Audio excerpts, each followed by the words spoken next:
Hey there, ye scrappy folk out there in internet land. Suzanne here in the studio today to go over some more layouts from the Close to My Heart Wander collection. Shall we get right to it? The first double page layout that I have here is on Sundance cardstock as the base.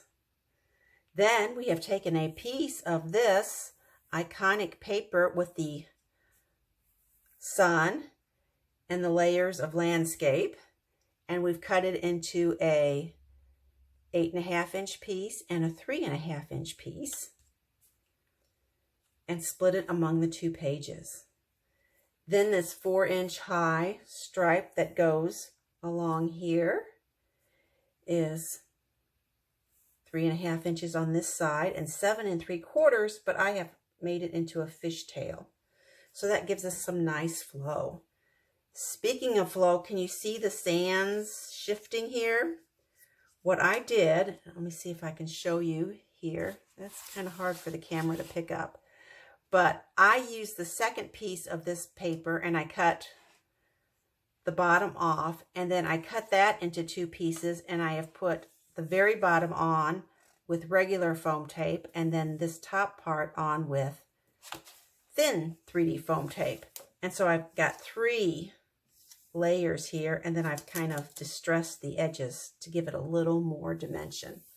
I really like the way it looks, and it's just a little something extra. And as I had told you on my last video, I still had plenty of paper at the top to use the reverse side and get some photo mats.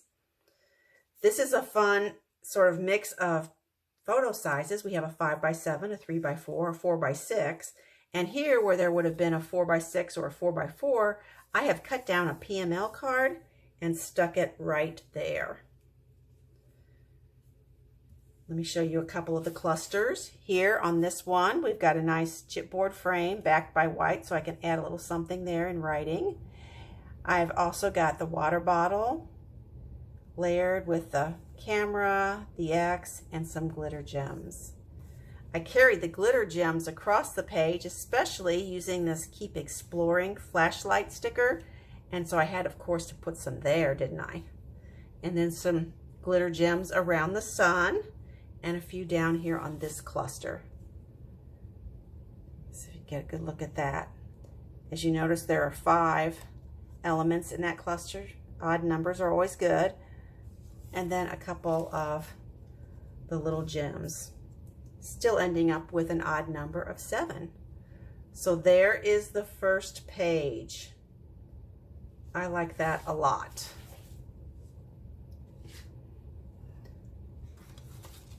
Get my notes out of the way. Okay, going to the second double layout.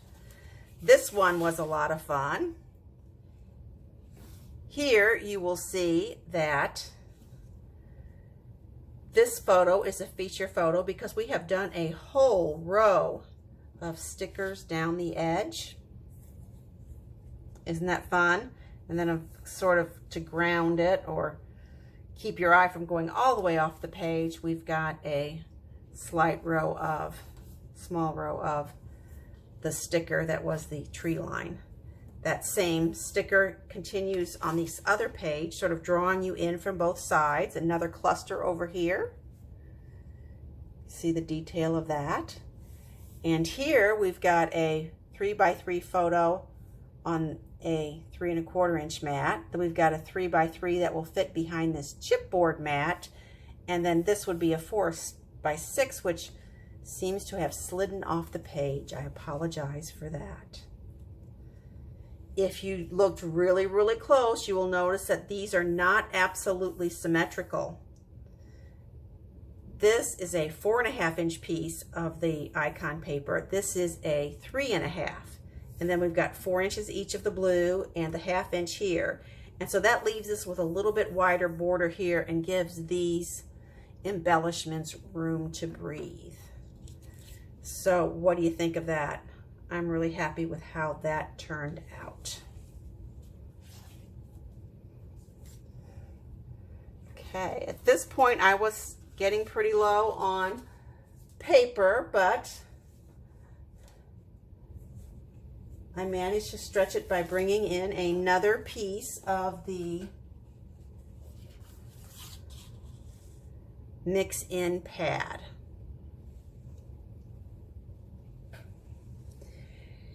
Here you see we have,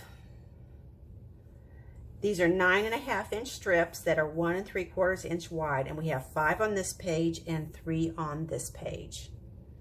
This dotted paper you see is actually the reverse of this blue denim paper. It is the mix-in sheet that I was using. For my title here, The Great Outdoors, this is a PML card that I have split. And then here at the bottom, I used the June stamp of the month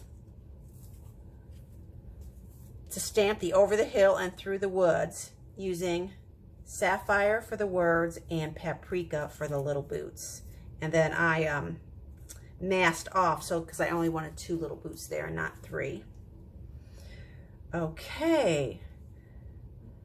I also used the Close to My Heart Wander card making set for some icons like this little camper and this little sign here and this little plus sign border. You can see that here, and then you can see up here on the Great Outdoors where I've added a couple of those little stamped pieces that I've popped up or not popped up, along with some stickers and more dots. Okay, and then over here I did some stamping using those mountains. Did 2 in the background. Again, I masked off so that you're not stamping over something you already have there. And then I put this sticker there. My cluster here is really just 3 of those empty frames. And then the Wild and Free eagle on top of that. And I finished off with some enamel dots. Did you notice I did this happy camper up here? I don't remember if I mentioned that. And then I have a visual triangle of paprika, a gallon here, a quart here, and a pint there. This is actually a piece from my stash that I darkened a little to make it match the paprika a little more closely. Well, I have to say that I really got good use out of the Wander paper pack sticker sheet and 3 of the mix-in paper. So that's just half of the mix-in papers. I still have 3 left that go nicely with the Isabella paper line that I hope to be working with in August. Here's all the stickers I had left. This canoe oar and the cloud stickers, and those will go in my sticker binder. Okay, if you've been following, you know that my sister-in-law Trent and I have been doing a little card making and scrapbooking competition. Here is the 4th and final installment. We are using this sketch from Scrapbook Generation. It's Sketch Support Free Sketch number 15, designed by Allison Davis. Because these pieces are 1 by 8, I thought it was a perfect chance for me to break open a 6 by 8 paper pad.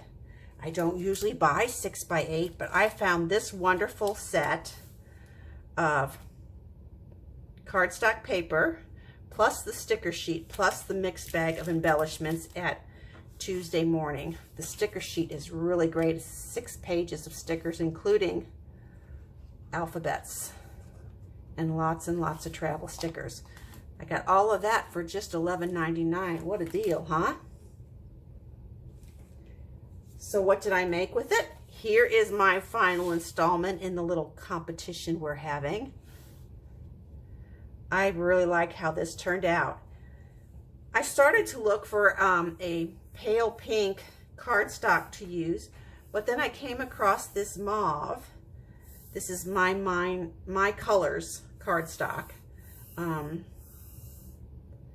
And I had 2 pieces of this mauve, and I thought it really made the pale pink pop even more. I stayed very close to the sketch here, except instead of doing several small 2 by 2 photos here, I decided to make a focal point here, sort of to bring you a starting place to bring you into the layout. So I've got the plain and then 3 circular elements there. Tags appear on this. This twine was actually in the ephemera pack. So I laid these 2 out on another piece of 3x4 cardstock paper. So we got a 3x4, a 3x4. On this page, we switched to a 4x4, and here I've got another tag sticking out above that with a sticker on it. As we travel across the page, then to underline the focal point photo, we've got this nice sticker here, sort of going across and emphasizing the title as well. And then we've got all of this coming down on the side, kind of like we had done on the other Wonder scrapbook layout. There was only a single button in the ephemera pack, but it gave me the idea, instead of using enamel dots, to pull out some buttons out of my stash and use them on this layout. So there you have it. I'm looking forward to playing more with this paper pack in the weeks ahead. But I'm a little glad the competition with my sister-in-law is over. It's hard work trying to outdo her, and I'm not sure I accomplished it. Anyway, we had a great time doing it, and we hope we introduced a few new people to both of our YouTube channels and our blog. As always, I appreciate you watching. I'd appreciate a like even more, and I'd be over the moon if you would subscribe to my channel. Okay, bye for a bit.